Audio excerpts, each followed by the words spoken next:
नमस्कार विद्यार्थी साथीहरू, शिक्षक सेवा आयोगको तयारी गर्दै हुनुहुन्छ? त्यसो भए आजको यो सामग्री ठ्याक्कै तपाईँकै लागि हो। आज हामी विश्वको भूगोलको पहिलो भागमा छौँ। यहाँ हामी महासागर, महादेश र हाम्रा भौगोलिक क्षेत्रहरूबारे यति सजिलोसँग कुरा गर्नेछौँ कि यो तपाईँकै वरिपरिको कथा जस्तो लाग्नेछ। ल, अब ढिला नगरी सुरु गरौँ है त। आजको हाम्रो बसाइमा मुख्य गरी 5 वटा कुराहरू हुनेछन्। महासागर, महादेश, भौगोलिक क्षेत्र, यिनीहरूका मुख्य विशेषता र अन्त्यमा परीक्षामा सोधिने अति सम्भावित बहुवैकल्पिक प्रश्नहरू हामी सर्र हेर्नेछौँ। पहिलो खण्ड, महासागर अर्थात् हाम्रो जलमण्डल। पृथ्वीलाई एकपटक अन्तरिक्षबाट हेरेको कल्पना गर्नुहोस् त, कस्तो देखिन्छ? पुरै नीलो, होइन त? हो, त्यो नीलो रङ विशाल जलभण्डार हो।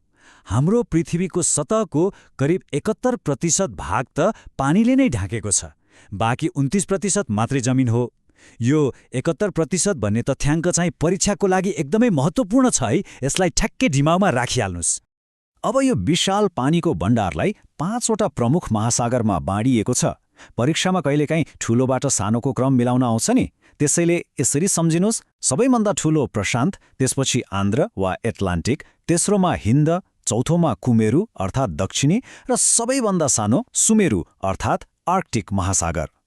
अब यी दुई छेउका महासागरलाई तुलना गरेर हेरौँ। एकातिर प्रशान्त महासागर छ, जुन सबैभन्दा ठूलो मात्र होइन, सबैभन्दा गहिरो पनि छ।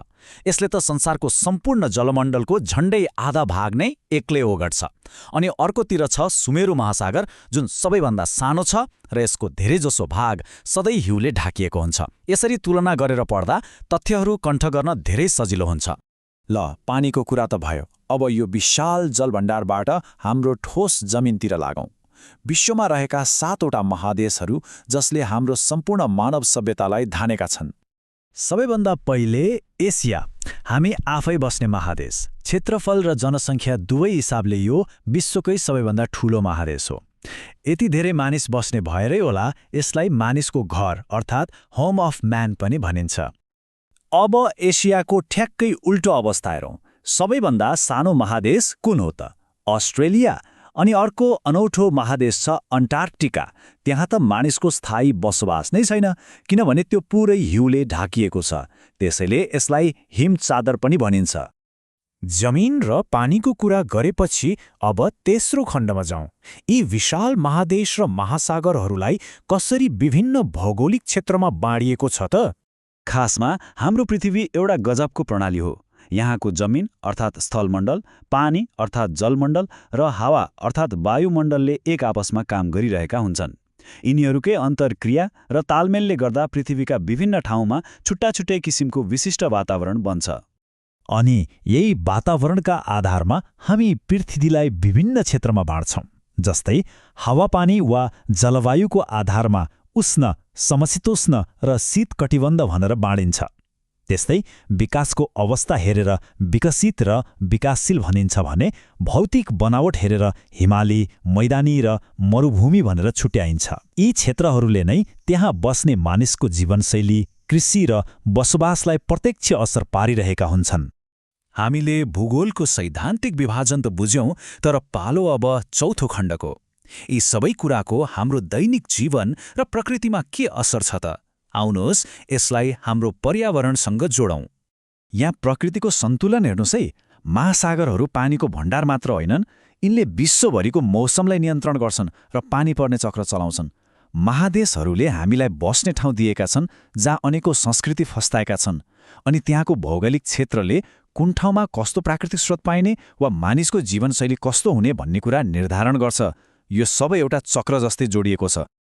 ल, अब आयो सबैभन्दा महत्त्वपूर्ण र रोमाञ्चक भाग, शिक्षक सेवा आयोगको परीक्षामा सोध्न मिल्ने एकदमै सम्भावित प्रश्नहरू। म प्रश्न भन्छु, तपाईहरू मनमनै उत्तर सोच्ने प्रयास गर्नुहोला है। पहिलो प्रश्न, विचार गर्नुहोस् त, क्षेत्रफल र गहिराई दुवैका हिसाबले विश्वको सबैभन्दा ठूलो महासागर कुन हो? भर्खरै हामीले पढेको कुरा हो यो। एकदम सही सोच्नुभयो, प्रशान्त महासागर। यसले सम्पूर्ण जलमण्डलको लगभग 46% हिस्सा ओगटेको छ भनेर त हामीले भर्खरै कुरा गरेका थियौँ। अब अर्को प्रश्न, यो एकदमै सजिलो तर परीक्षामा नछुट्ने प्रश्न हो। विश्वमा जम्मा कतिवटा महादेश छन् त? पक्कै पनि 7वटा महादेश, एसियादेखि लिएर अन्टार्कटिकासम्म फैलिएका यी 7वटा भूखण्डहरूले नै हाम्रो सम्पूर्ण स्थलमण्डल बनेको छ। अनि यो अन्तिम प्रश्नले चाहिँ तपाईँको स्मरण शक्ति परीक्षण गर्नेछ। जलवायु वा हावापानीको आधारमा भौगोलिक क्षेत्रहरूलाई कसरी विभाजन गरिन्छ? हो, उष्णकटिबन्ध, समशीतोष्ण कटिबन्ध र शीत कटिबन्ध। सूर्यको ताप र मौसमी अवस्थाले नै पृथ्वीको नक्सालाई यी 3 प्रमुख वातावरणीय क्षेत्रहरूमा बाँडेको छ। आजको हाम्रो यो प्रस्तुतिबाट महासागर, महादेश र भौगोलिक क्षेत्रबारे तपाईँको बुझाइ पक्कै पनि अझै प्रष्ट भयो होला। अर्को सेसनमा हामी अक्षांश, देशान्तर र समय प्रणालीको बारेमा यसै गरी गफगाफ गर्दै सिक्नेछौँ। यस्तै प्रभावकारी सामग्रीका लागि सुजन सरको फेसबुक पेज लाइक गर्न र यो युट्युब च्यानल सब्स्क्राइब गर्न नभुल्नुहोला।